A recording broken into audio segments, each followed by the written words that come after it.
Good morning, everyone. Welcome to the house of the Lord. It's so good to see each of you here today. We're continuing in our series of messages. This year, my intention is to take us through the whole Bible as kind of an overview. Obviously, we're not going to get into the nitty-gritty of every single thing in the Bible, but hopefully we'll get a big picture view of the Bible and have a good sense of how it all kind of hangs together, and hopefully have a framework upon which to build a whole lot of other biblical knowledge. But I am convinced that the Bible message is a message of rescue. I've titled the whole series, The Great Rescue, and I want you to understand that the Bible is not just a resource for you to gather information. It is a very living and real thing that God has put before us and something God is using to find us. The Bible and being found by God is kind of the subtitle I've added to our series this year. So let me start off today by admitting that life is hard. I was raised with the teaching that a husband was to be the leader of the household. So when I was first married, my assumption was that it was my job to make decisions and Ellie's job to follow them. I learned, though, through the years, that there are some areas I'm not great at making decisions in. Areas, by God's grace, in which my wife is amazing. She has wisdom in areas that I like. And I have learned through the years that things go much better for us when we actually consult with each other and make decisions together. We struggled for years to find the right balance in our own marriage, to choose not to fight for dominance, but to actually work together. Other things about life are difficult. We have struggled often in our life to provide for ourselves. We have found ourselves in situations where the only car we could afford was a piece of junk and having to drive it long distances to get to work, never sure if we were going to make it to work or back. Back in the days before we had cell phones, and where being stranded by the side of the road was a whole lot different than it is today. We've faced losing jobs when we really couldn't afford to lose them. Forging a path in this world is riddled with anxiety and often fruitless labor in the work we do. Why is this life so hard? Well, God explains why in today's passage. So I have titled our message today, Our Broken World. We're in Genesis chapter 3, beginning in verse 9, and we're picking up where I left it off in my last message. In my last message, we ended with the first humans choosing to disobey God and eating from the tree that was forbidden. And the immediate reaction is the destruction of the two core relationships in their existence. They are now no longer safe with each other. For the first time, they experience what it is to feel naked and exposed and to feel the need to cover up from each other. And then when they hear the sound of God in the garden, for the first time ever, their instinct is to run away and hide. Their communion with each other, their communion with God is shattered. And that's where we pick up the story here in verse 9. Now, we might expect that humans have done what God said they shouldn't do, and He warned them, the day you do this, you're dead. So we might expect that the next moment in this narrative is God showing up to kill them. That's what He told them would happen. That's the consequence He said there would be. The day you eat of it, you're dead. That's not the way the story plays out, though. Verse 9. But Yahweh God called to the man and said to him, "Where are you?" So rather than show up and destroy, God calls out to the man. Now, here's the interesting thing. Obviously, God knew exactly where he was. God knows everything. He didn't need to run around finding Adam. And this idea, this image of God walking in the garden and making sound and doing this in the cool of the day, the breeze of the day, this is just a way to put into language we can wrap our heads around that initially humans and God had an easy communion. It was as easy as walking in the breeze of the day in a garden with a friend. That's how close humans were to God in the beginning. And that has been broken. Now all of a sudden, when God approaches, humans flee. Humans seek to distance themselves. But rather than show up and destroy, God continues to pursue. Even though he knows they've already ruined everything. He doesn't give up on them. He calls out, "Where are you?" And he's giving the man an opportunity to interact with him. Even though currently he's trying to run away, God is pursuing after him.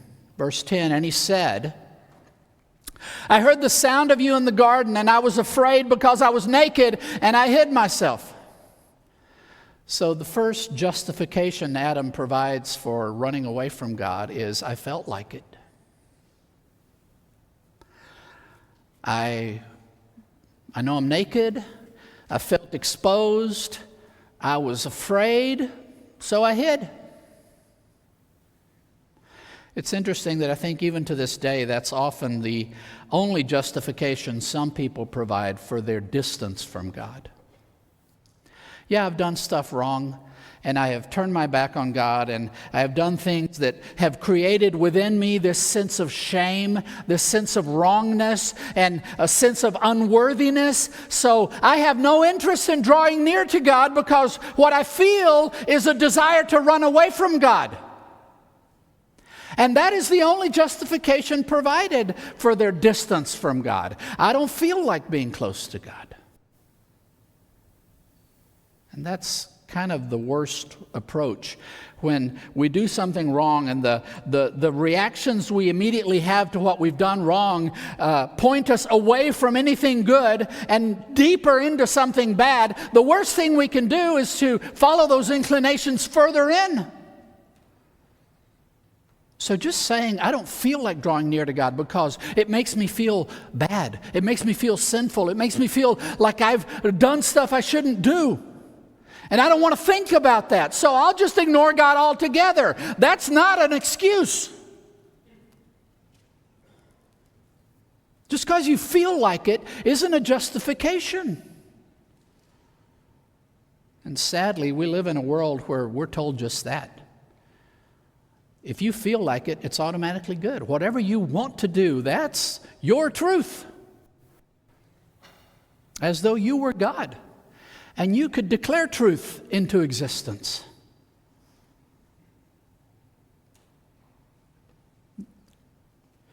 God continues in verse 11, and he said, "Who told you that you were naked? Never seemed to bother you before, Adam. You were never afraid of me before. In fact, you weren't naked. You didn't have any clothing, but you weren't naked." What do you mean naked? "Have you eaten from the tree from which I commanded you not to eat?" And God knows. God knows the answer to the question. And you parents know this. Have you ever tried to give your children the chance to come clean? And you point blank ask the question you already know the answer to, hoping, take the opportunity, just fess up to what you did. Let's get this done better than it could be. God gives Adam the chance to just admit, did you do this? God already knows the answer, but God is still pursuing relationship, even though sin is now in the middle of that. Verse 12, and the man said, "The woman whom you gave to be with me, she gave to me from the tree, and I ate." So basically Adam answers, yes, I ate, but it's not my fault.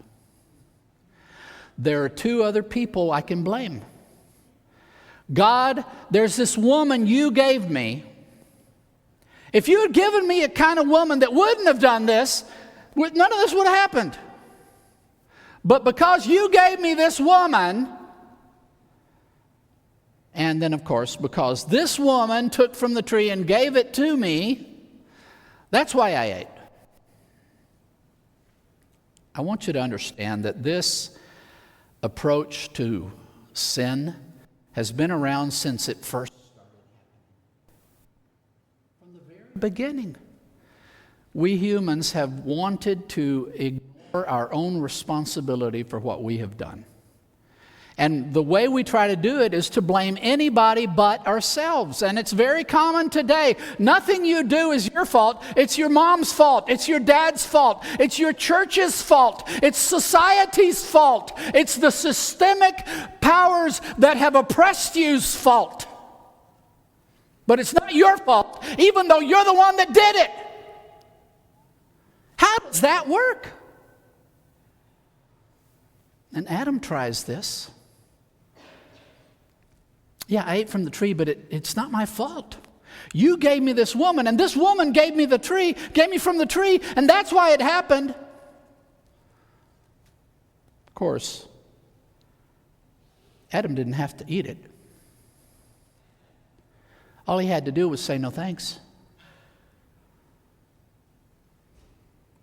So, let's see what the woman has to say. And Yahweh God said to the woman, "What is this that you have done?" I don't think the woman has any idea what just happened. But God knows. God can see through the millennia of horror what lies ahead. Tortures and rapes and cruelty and war and bloodshed and hatred. He sees all of it. What have you done?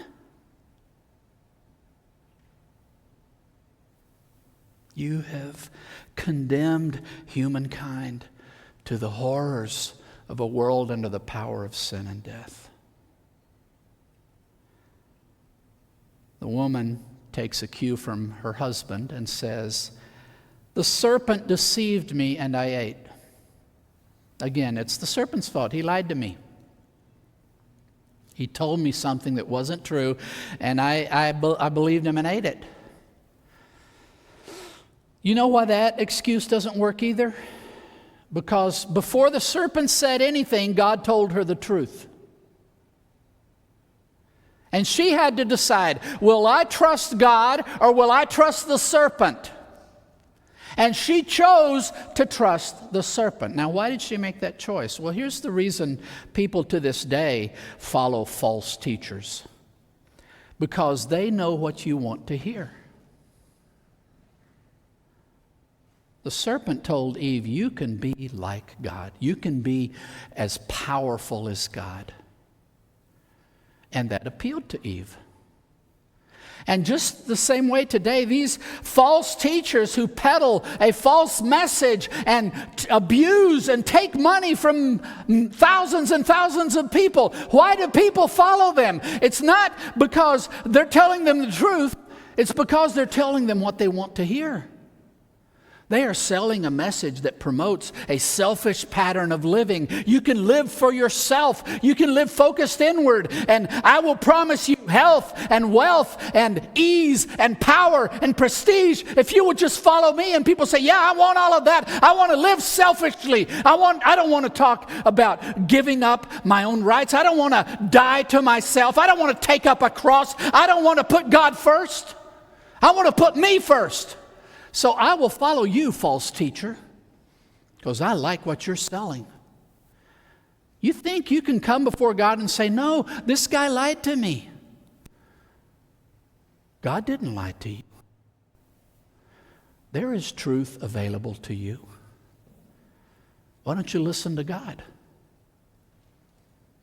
So just saying somebody lied to me does not get you off the hook. We believe what we choose to believe. And if our motivation in belief is selfish, we can't pawn it off on the person who lied to us. We should have known better. Something within says that's not the right motivation. That's not right. And we ignore the conscience that God speaks into our hearts and follow the liars because we want to hear that message. The serpent deceived me, and I ate. I'm going to point out God confronts the man. He confronts the woman. He does not confront the serpent. I told you in my last message, I think we often misunderstand the nature of Satan. We anthropomorphize Satan and think he is kind of like us. He isn't. First of all, there's no indication he's a physical being. He seems to operate in the spiritual world, seems to have some ability to have influence in spiritual and intellectual ways. But beyond that, there's no physical body. He also apparently is still around thousands and thousands of years later. None of us is still around thousands and thousands of years later. So there are very key ways in which Satan is nothing like us.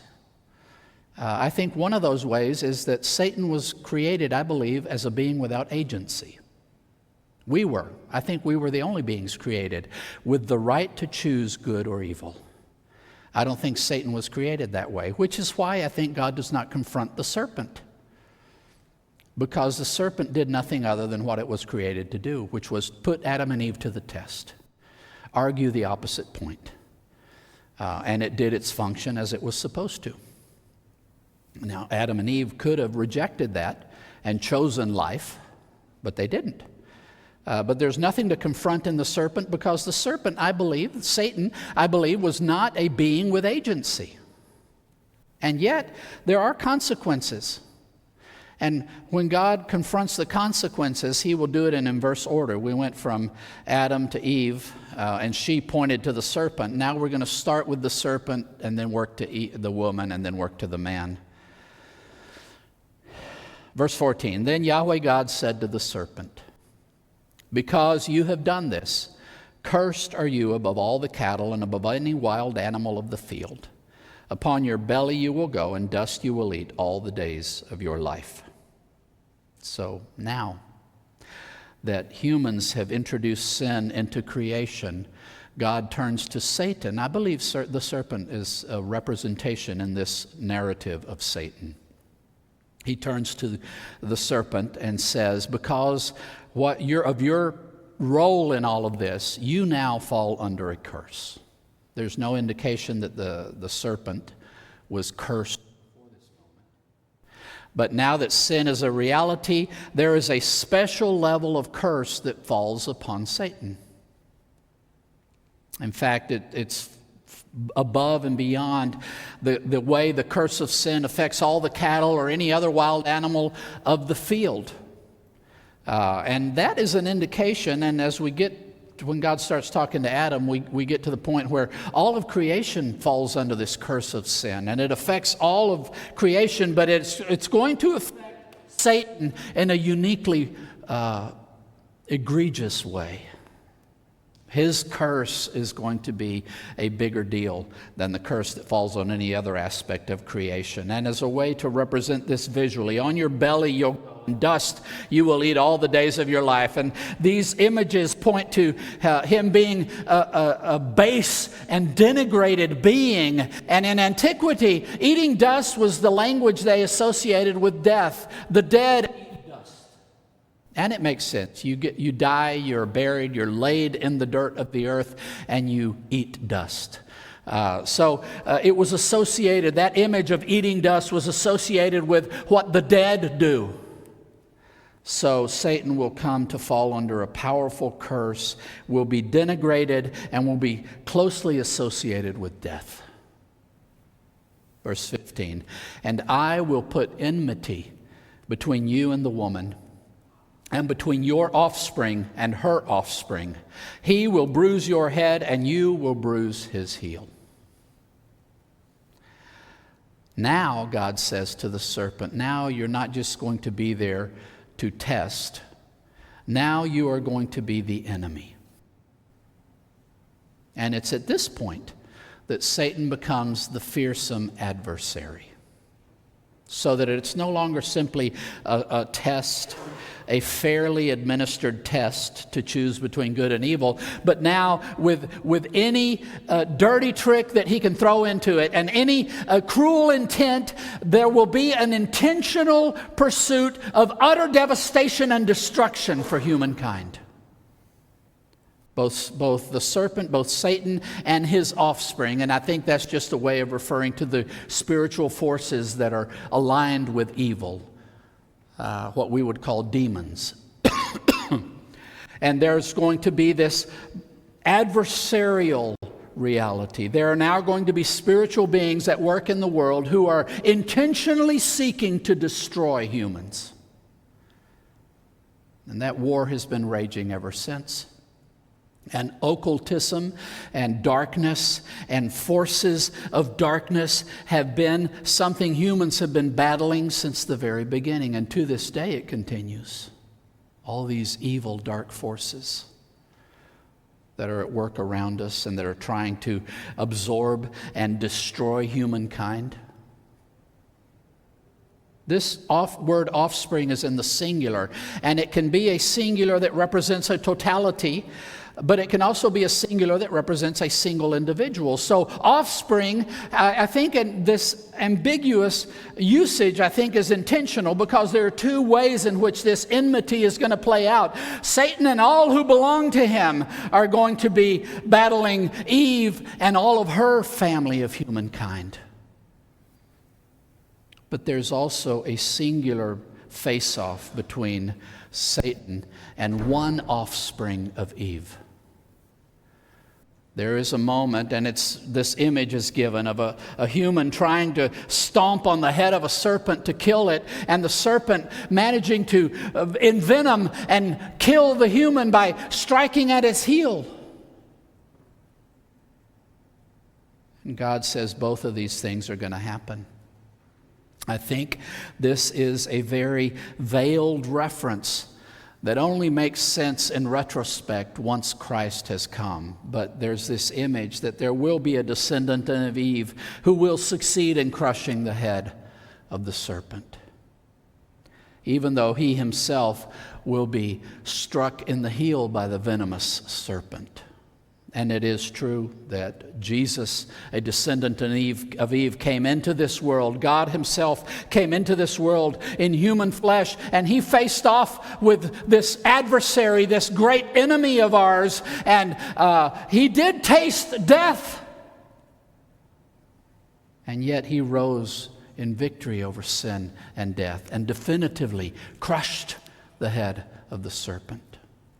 So I think we have here a veiled hint of hope to what lies ahead. Obviously, it's not fleshed out in any way, but we have the first indication that sin is a huge problem, but God has a plan of what he's going to do about it. I will point out also that Satan in the Bible is not described as a being like us. He's never given a name. He's only ever described in terms of function. The word Satan means enemy or adversary. In fact, when you're translating both from the Hebrew and the Greek and you run across the word Satan, you have to look at the context to figure out whether we're talking about what we would call Satan or just some enemy, a human enemy, because it's the exact same word. And the word devil means, some people would say liar, but it's worse than that. It's slanderer. Somebody who not only accuses, but does so unfairly.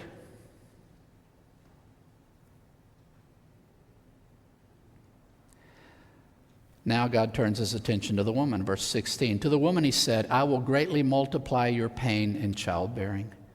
You will bear children in pain, and your desire will be directed to your husband, but he will rule over you.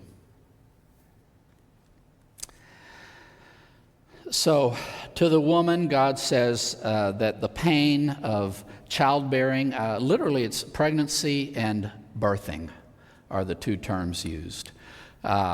but that there will be pain involved that was not part of the process earlier. Now, we can speculate. Does that mean that back then, originally, giving birth to children was not painful at all? I'm not sure if that's what it means. I do believe, looking at the totality of what God is saying here, that we're not just talking about physical pain.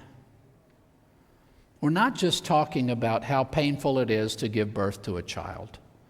Because he ties that in the same sentence to her desire that draws her to her husband, from which this union occurs that results in pregnancy and childbirth. And the fact that this husband she's going to desire is actually going to rule over her. So I think the pain we're talking about here is much more than just the pain of giving birth to a child. It's the pain of rearing children in this world in the context of a family structure that at the very top is already compromised. In the context of a family structure in which there's already a power struggle happening between husband and wife. And the odds are stacked against us raising these children.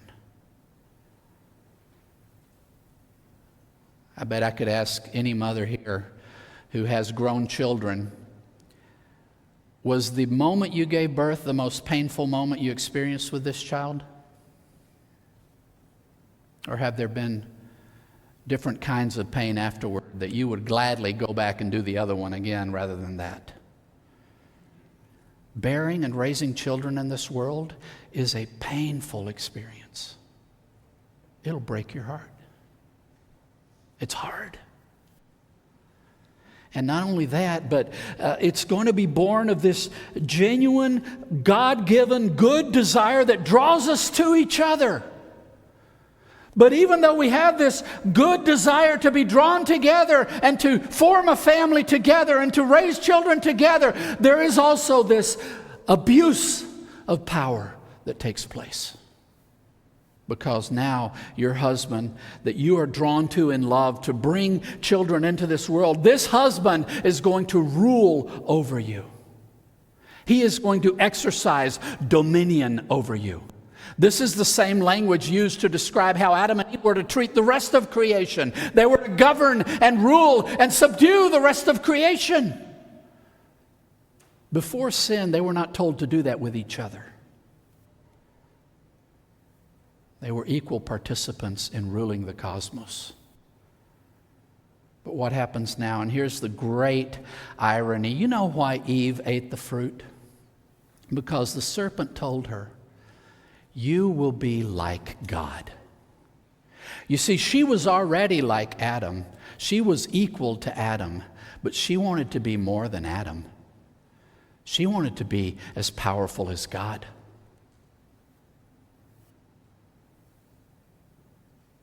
The great irony here of the deception is that now that sin is in the world, Eve is going to find herself at a disadvantage. You see, before, having more muscle and higher stature and greater strength did not translate into abuse. It translated into a greater capacity for service. Now that sin is a part of the picture, greater strength translates into an ability to impose your will on somebody else. Women know this. They move through this world with the knowledge from the time they're children that there are any number of men around them that, given the opportunity, could impose their will on them. They're stronger. And this doesn't happen in every single comparison, but statistically and generically, men have more muscle mass and have greater strength and can have the physical ability to impose themselves on women. And the whole story of the human race is the sad story of how the strong have imposed their strength and their will on the weaker. And the plight of women through the whole history of humankind is confirmation of this curse described right here.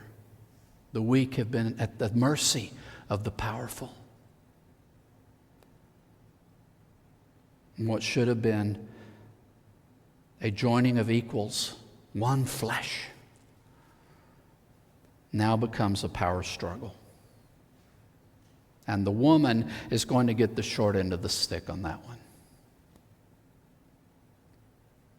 Verse 17, and to Adam he said, because you heeded the voice of your wife and ate from the tree about which I commanded you, saying, you shall not eat from it. Cursed is the ground because of you. Remember Adam's defense, this woman you gave to me, and I ate. God corrects Adam. Here's the problem, Adam. It's not that I gave you this woman. It's not that she gave you something to eat from the tree. It's that you chose to listen to her rather than to me. Because I told you, don't eat it. And you had to decide, am I going to obey God or am I going to do what Eve is telling me to do? And you, Adam, chose to do what you wanted to do. Don't try to blame me. Don't try to blame Eve. You did what you wanted to do. I told you not to eat from it. And you disregarded me and heeded the voice of your wife. That's why you are culpable. We need to learn to stop trying to blame everybody else for what we have freely chosen to do. It's nobody's fault but the one who did it.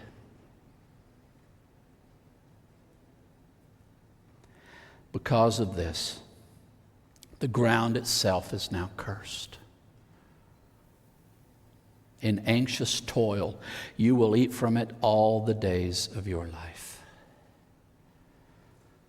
What God is describing here, I think the Apostle Paul fleshes out for us when he's in the letter to the Romans describing the gospel, this good news of how God is making right all that sin has made wrong. And how he is doing that in response to faith in Christ Jesus. How that opens up the floodgates for God's righteousness to come in where the wrongness of sin has been before. And he's talking about all this. He gets to chapter 8 and he says, let me explain how this ties into the whole rest of creation. What Christ is doing with us ties into the rest of creation. Verse 19, chapter 8. For creation awaits with eager expectation the revealing of God's sons. And Paul has talked about how Christ has promised a day of his appearing in which all the dead will be raised to face judgment, and those who have had faith will be raised to immortal glory, and we will have new heavens and new earth. That's what he's talking about. Right now, creation awaits with eager expectation the revealing of God's sons. For creation was subjected to futility, not willingly, but because of the one who subjected it in hope, so that creation itself will also be set free from slavery to corruption into the freedom of the glory of God's children. For we know that all creation groans and suffers pain together up to the present. Paul is saying, when humans sinned, because humans were the crowning moment in creation, God created humans as the beings created in his image and likeness with whom he would share governance of all creation. So when these beings whose purpose was to be image and likeness of God in creation, when they fell under the power of sin, the whole rest of the created order went along with them. Creation itself came to be broken. And here is a common pagan thought that is false, that nature in and of itself is pure and righteous and good. Nature itself is tainted.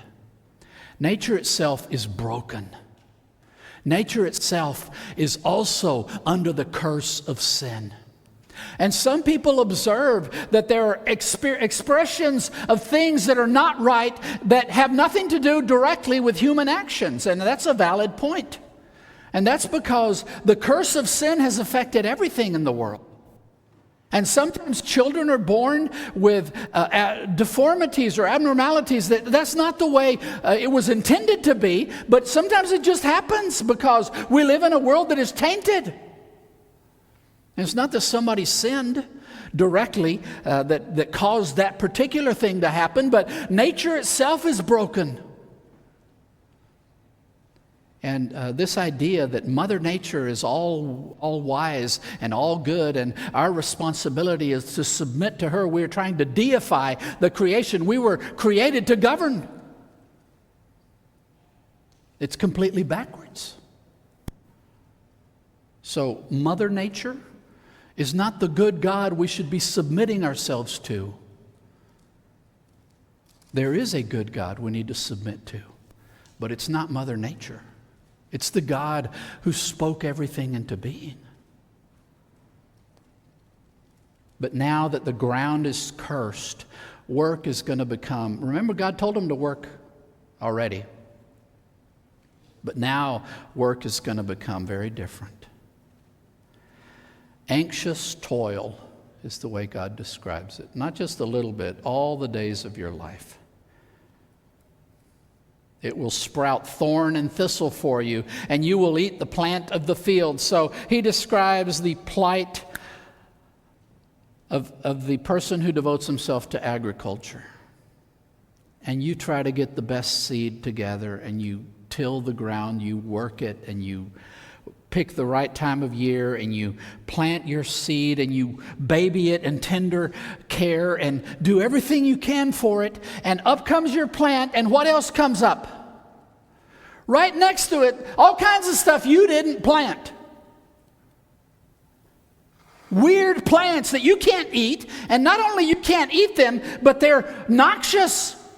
They scratch you and abrade your skin and make your life miserable. You're going to fight every day of your life to get this earth to produce what you need it to produce. And I think any person who's devoted himself to agriculture can understand what God is describing here. That anxious eye on the horizon. What's the weather going to be like? Is the freeze going to come too soon? Is the rain going to come too late? Will some horrible thing happen that will throw away a year's worth of work? No sense of certainty, no sense of rest, but anxious toil. By the sweat of your brow you will eat bread until you return to the ground, for from it you were taken, for dust you are, and to dust you will return. So you're going to struggle your whole life long, anxiously fighting to provide. And here's what's going to happen in the end. You're going to be engaged in a life and death struggle with this earth to get what you need to live. And guess who's going to win in the end? The ground. Because one day, no matter how well you do it and how successful you are in your endeavors, one day your body is going to give out on you and you are going to be returned to that ground. And guess who will have the last laugh? That very ground you spent your whole life fighting with. God rose you up out of the dust of the ground to make you this glorious being. You'll go back to becoming nothing but dust. And the earth will win. So here's the downside to being stronger. Yes, stronger means you get to impose your will on the weaker. It also means that when everyone is scraping and trying to provide, if you're stronger and you get out in the fields and you can accomplish more, then the burden of provision is going to fall more heavily on you.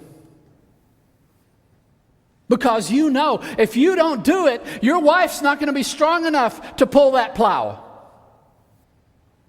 And if you don't get out there and sweat and you put that strength to work trying to provide, it's not going to happen.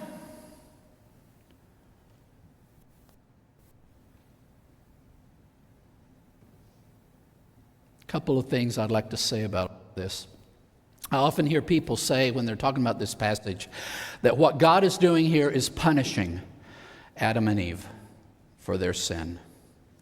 But if you look at it carefully, there are only two things in all of this that God says He is doing.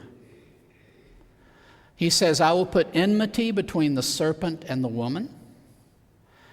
And he says, I will greatly increase the pain in pregnancy.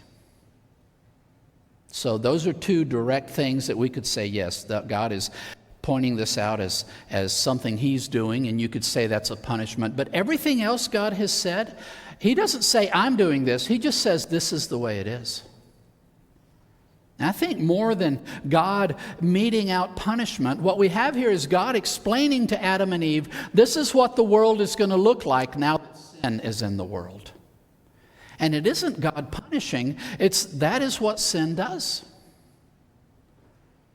Sin destroys, it erodes, it eats away at everything good and tries to bring it to dust. Why do I say that's important? Well, if everything here were a punishment, then we basically would have to say, well, that's what God said. We've just got to suck it up and accept it. But I think if we look at all of this, I think we would all agree this is not at all what God intended. God is not describing his vision of what he wants the human race to look like. And sometimes people even have the audacity to look at these verses and try to turn them into commandments, like the idea of a husband ruling over his wife is a commandment issued by God. No, that is a consequence of sin. God doesn't want marriage to be a power struggle. That's something we make of it. And God doesn't want our lives to be devoted to anxious, fruitless toil. He wants our lives to be devoted to productive, meaningful engagement that results in affecting eternity. He wants our lives to have significance. So what we have here is not commandments. It's a description of this is what sin is doing with your life, and it should be something that motivates us to turn away from all of that, to find redemption and rescue in God. So that our life is not eaten up by anxious and pointless toil. So that our family life is not marked by a constant battle for dominion.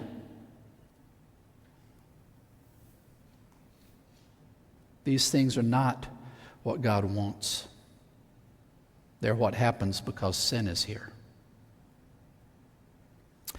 I will also make an observation. You might observe that if the pain of raising children and bearing children and being married is described as a new, difficult situation for the wife, surely we can admit that that also happens to the husband, right? I've been hurt in the process of raising children. I've experienced pain. And I have been involved in this struggle for dominion within marriage, and I have suffered the negative consequences of that struggle. It isn't just the woman who suffers these things. And the whole idea of how working hard and trying to provide for yourself and feeling like you're Sisyphus pushing that stupid rock up a hill every day only to see it roll down every single day. Why can't I ever get ahead? That doesn't just happen to men, it happens to women too. There are single moms who bear that burden ridiculously bad. It isn't a gender delineated thing that only affects one or the other. It affects all of us in one degree or another. Verse 20. The man named his wife Eve because she would be mother to all those who live. Eve means living or life giver. So what we have now is the first expression of the husband's dominion over his wife. Before, man was given the instruction to name all the creatures on earth because he was given dominion over the earth.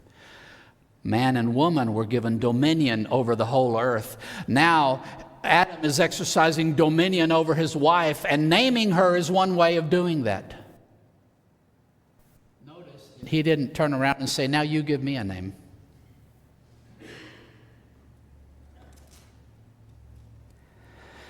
And Yahweh God made for Adam and his wife tunics of skin and clothed them. There's both a positive and a negative in that. Positive in that God gave them better clothes, and it's an act of kindness on his part to provide them leather clothing. The sad part is they're going to need it. The world they are moving into now is a hard world, and fig leaves are not going to cut it. But God shows his willingness to still provide and still be involved. And Yahweh God said, "Behold, the man has become like one of us, knowing good and evil. And now, lest he extend his hand and take also from the tree of life and eat and live forever." God never finishes his thought. But in his following actions, we can see what he does to resolve that concern. This is another example of God speaking in the plural. We saw it in chapter 1, verse 26. Now, some people insist these are examples of God addressing a heavenly council of beings. I would point out that neither of these passages mention anybody but God. So I don't think we have to go outside these passages to find that heavenly council and insert it here. I think it's much easier to assume that God is using the plural as a way of conveying his great majesty. But that God is basically speaking to himself. We have an internal deliberation within the Godhead. The man has become like one of us, knowing good and evil. And that verse has always bothered me. Because everything I've observed, when they ate from the tree, they became less like God, not more like God. Before, they were sinless. They knew no shame. They were perfectly good in every way, and everything about their existence was good. In all of those ways, they were like God. But when they ate, they experienced the sense of nakedness, shame, fear.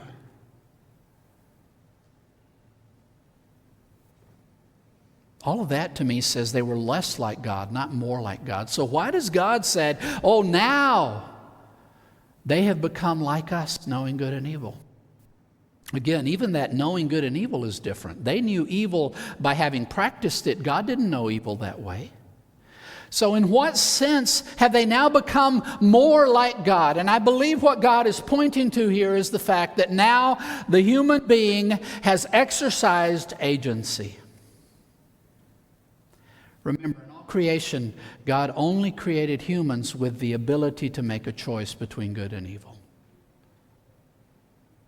And having exercised that choice, they now became free beings who have freely made their choice.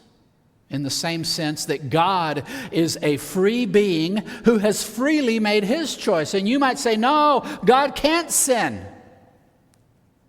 God can't be tempted by evil." Really? I thought he spent 40 days in the desert being tempted. Didn't he?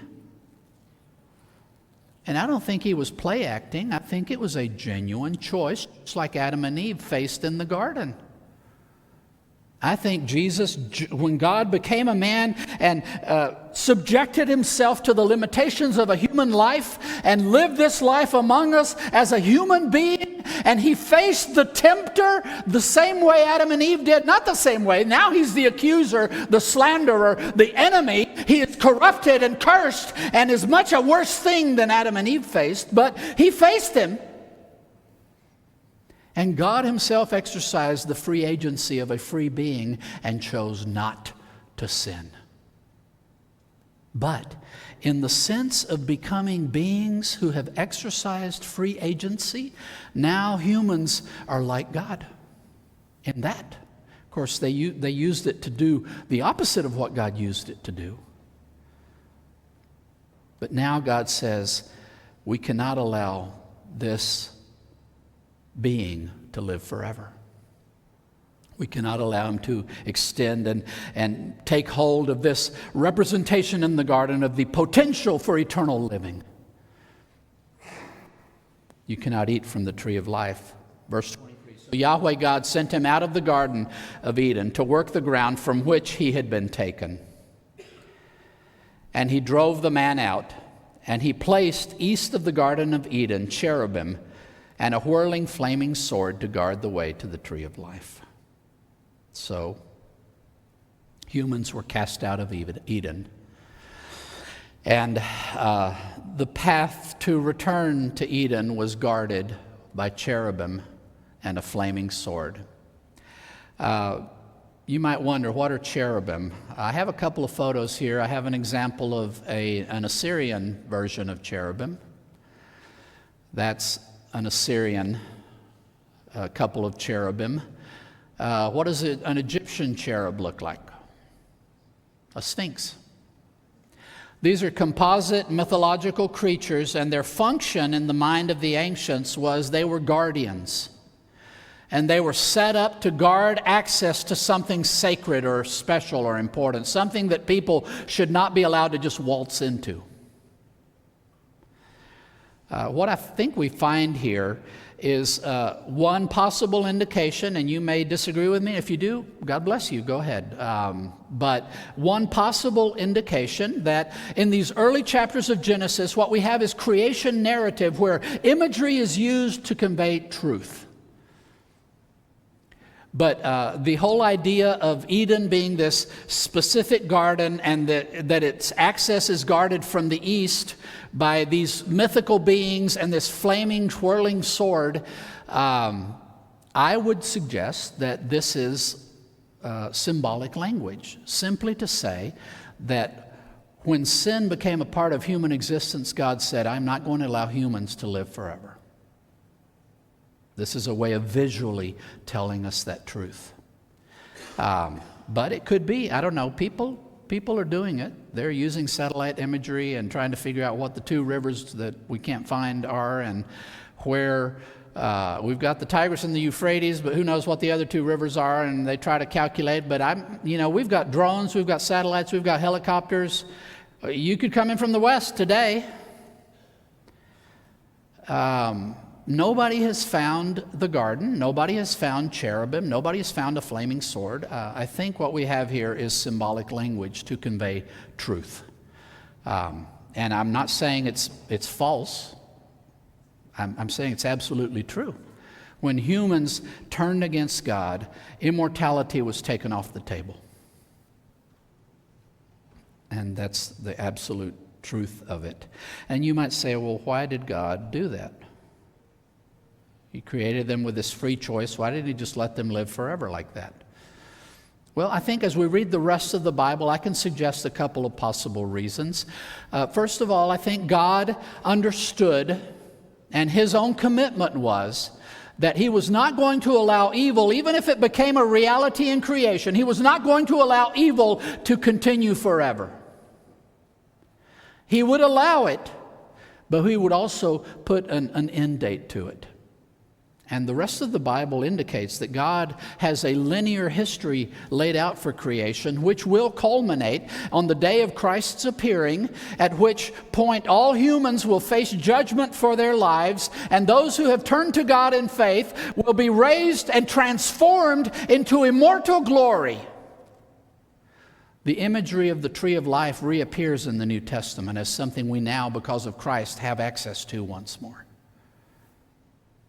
And creation itself will be remade, and sin will be eradicated from it.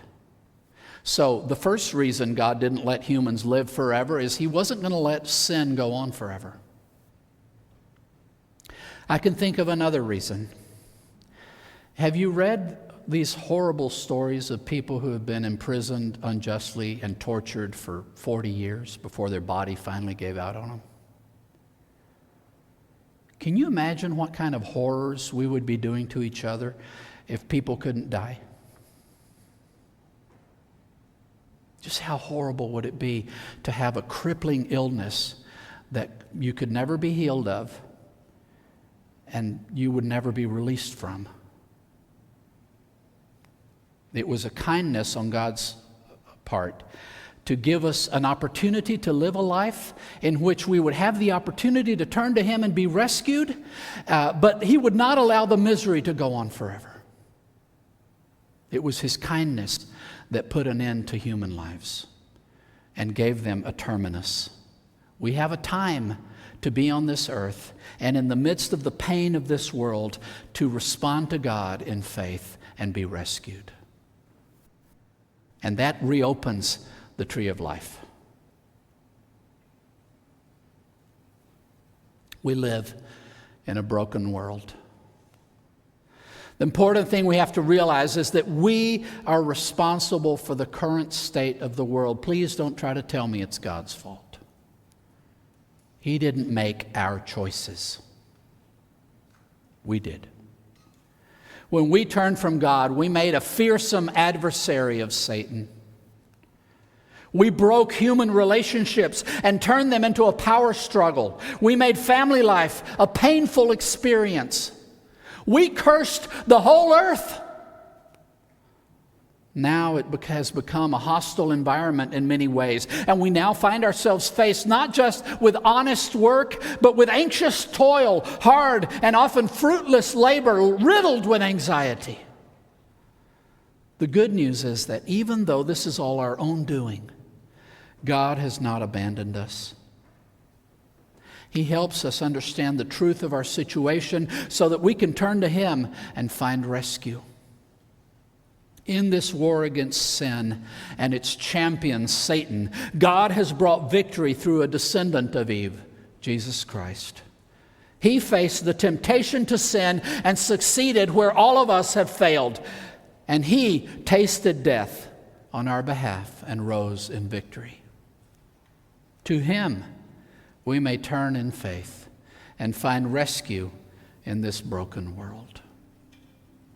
We're going to sing a song now, and I'm convinced that the Word of God is meant to be a conversation. God is speaking truth to us and calling us to respond to Him. That is why at the end of our service we have a time of response. A time where you can come forward and say, God, I hear you, and I'm willing to respond to you in faith and surrender. I want to encourage you to take advantage of this time. We will have people here at the front on either side, and I just want you to share with them whatever God's laying on your heart this morning and let them pray with you and encourage you. Let's all stand. Please come while we sing.